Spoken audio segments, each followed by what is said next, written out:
Welcome to Chillin' 101. We hope this video helps. You begin by powering down and unplugging the Peloton Bike Plus. This prevents shorts and data loss. Once done, remove the safety tether if present and tilt the monitor toward you about 15-20 degrees so you can reach the back. Using a soft cloth under the screen protects the finish. Keep a small tray for screws. You'll use a T25 Torx for most bolts and a T10 for smaller fasteners.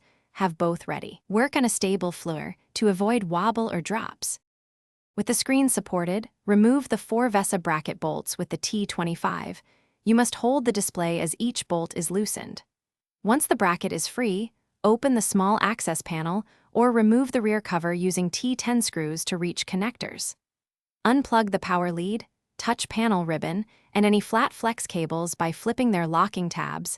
Do this slowly to avoid tearing. Make sure to unclip cable management clips and cut zip ties that secure harnesses. Note routing so you can rerun cables identically. Once all connectors and fasteners are free, lift the monitor straight up off the mount. If it feels heavy or awkward, get a second person. Prevent twisting the cabling. Place the display on a padded surface or standing in its original box and keep all screws and small parts labeled.